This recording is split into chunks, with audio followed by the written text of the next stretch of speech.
Let's check the codes. I didn't take it on test drive yet. I just pulled it out.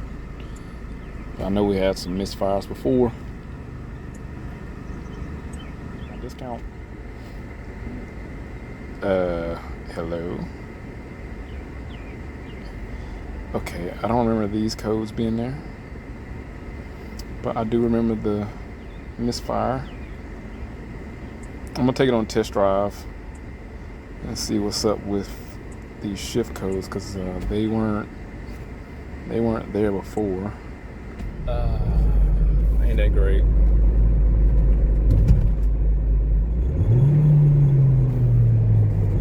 Downshifted to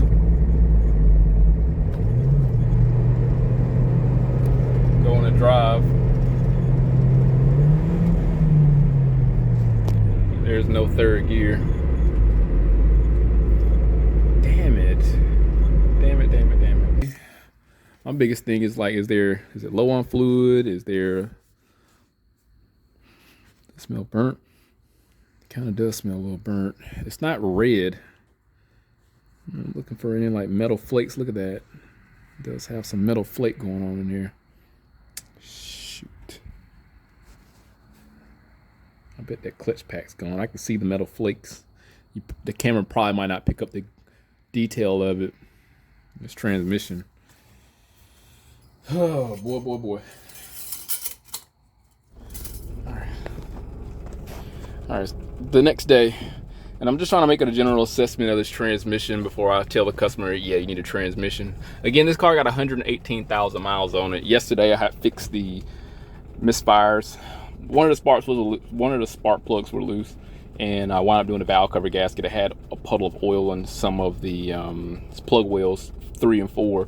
But now I'm just want to make a quick assessment of this transmission before I send it off and let them know, hey, we need to do this, or just give them a conclusion. So I got the car jacked up, both wheels off. This car doesn't seem to have ABS or anything, so it's not preventing me from accelerating while the wheels are elevated. So my thing is, the car would not go into third gear. I did do some bidirectional tests commanding the transmission fluid pressure switches or solenoids, and all 3 of them activate.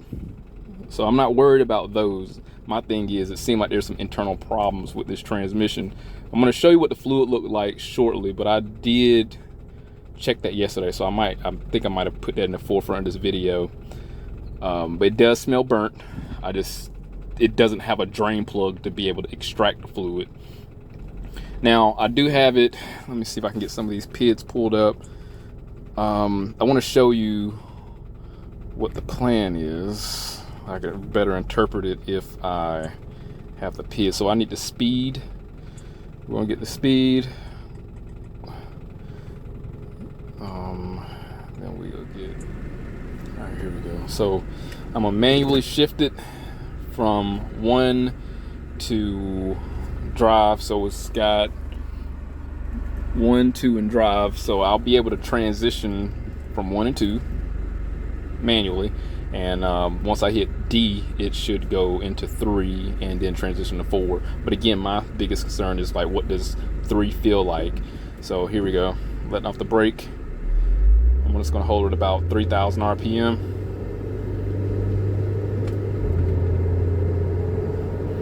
I'll put it in the 2. I'm gonna put it in the 3. It's very soft engagement, and then it jumps right to 4. So I held it at 3,000 RPM. I can pull up the RPM PID for you just in case. Engines. Alright, so we got the RPM pulled up too. So again, I'm gonna hold it at 3,000. I'm in 1. I'm gonna hold it at 3,000 RPM. Alright, I'm in 1, going about 19 miles an hour or 20. That was a harsh engagement. Well, more of a confident, normal engagement. And I'm going to go to 3 or D. It's slowly engaged and then jumps right into 4. So my thing is, the transmission control module's working. The clutch pack for third gear is just gone.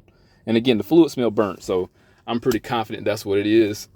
I just want to show that little video of what I had going on. And again, it's just gonna need a transmission. I'm not gonna worry about the transmission control module if there's any type of discrepancies with the brain or programming, whatever. But simply need to remove the chunk of the transmission and put another one in there. All right, I'm gonna look at some other PIDs while I still got the vehicle here. I got the RPM pulled up, gear command. I got it in park right now. We got the fluid line pressure, so this is more of a actual versus desired pressure. Solenoid A, B, we got the pressure controls. So I just want to monitor the fluid pressure and see what that is when in transition from 1 to 2 to 3 to 4. And look at the solenoid, see which one's on, which one's off, and go from there. So let's see what happened. I'm putting in 1, go to 3,000 RPM.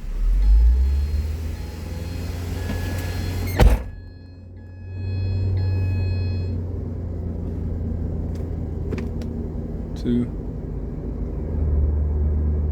So it's holding. That RPM is not correct. I don't have the right engine RPM. No, it's in there. It just wasn't populating. Then we're gonna go to drive.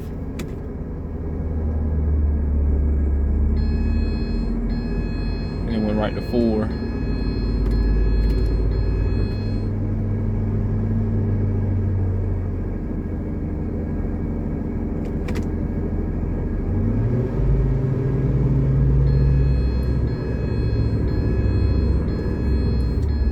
So the pressure increased in 3.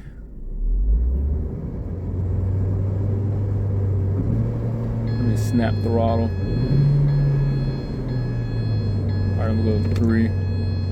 It just went straight to 4 because of the speed.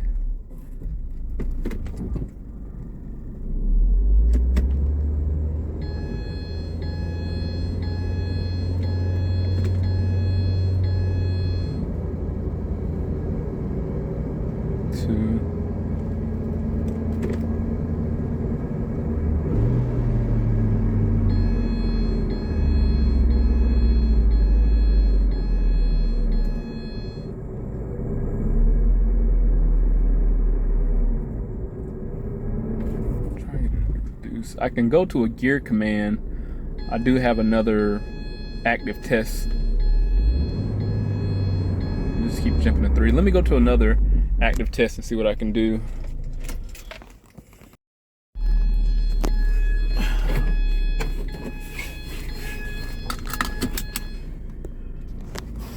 I'm gonna go to the gear command by output state, so I can control the line pressure. Well, not, I can control the gear state, and I'm monitoring the line pressure.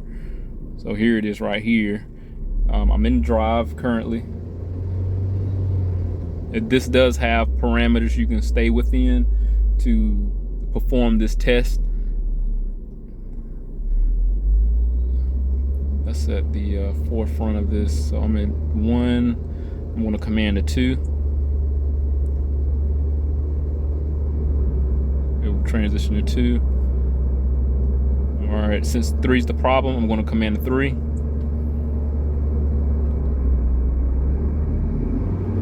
It's actually engaging in 3.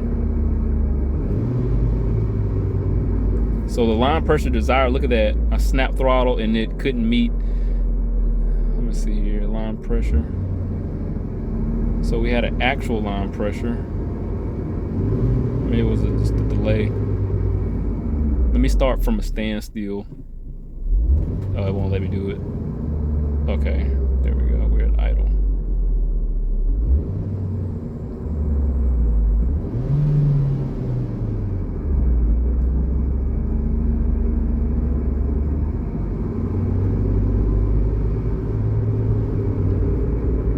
Oh, it went to 4. All right, I'm in 3.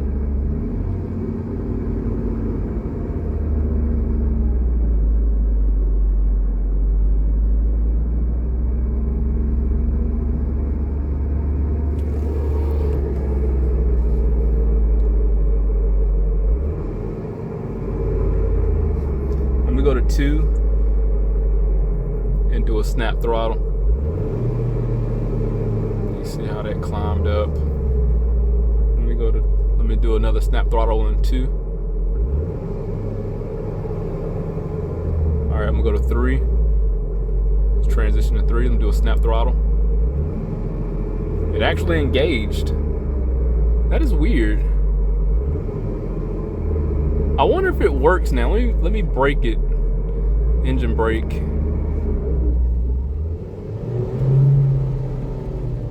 It's slipping. Let me put it in 2 and power brake it. See what happened. Hold it at 2.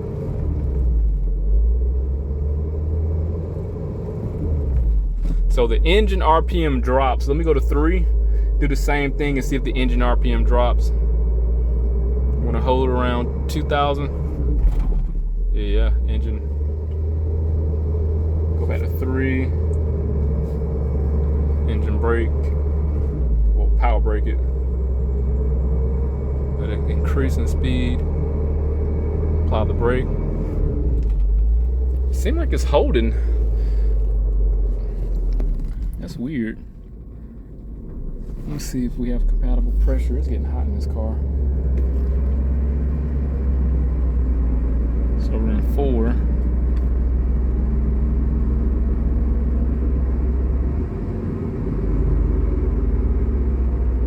Well, what's strange was when I was going about 40 miles an hour, it wouldn't transition into 4th gear on its own. Well, this time when I take it on test drive, I'm gonna look at the state, the command state, and see if it actually does it, because I can't remember. That was pretty strong going into 2, downshifting into 2. It's in 3, 4. Let me see what it feel like going to 3. It was real light. Yeah, this transmission still sucks.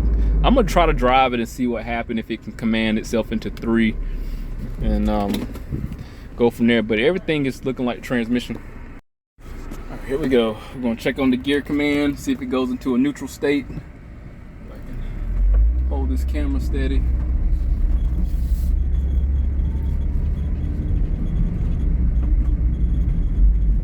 And again, it had like a soft engagement in 3, so we'll see if it can engage. I don't know if it fixed anything by actually forcing it to engage in 3 and 4, but let's see what happens. It just has a soft engagement. All right, let's see what happened. Going on a straight road now. We're in 2nd. Let's see what happened for 3rd. Yep. No 3rd or 4th.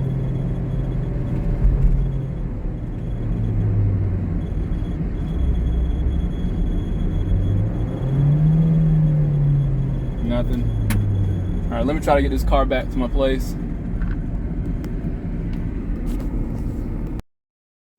All right, so this ain't gonna work. The transmission just needs to be replaced. I'm not going to look anymore on this. Cars just keep piling up, so I spent a lot more time on this than what I needed to. But I just want to make sure that maybe it was something pressure related or not, and it's obviously something internally that had failed with this transmission. I'm just going to recommend we replace the transmission and call it a day. Again, this vehicle had 142,000 miles on. I think I said 118. I had read it wrong.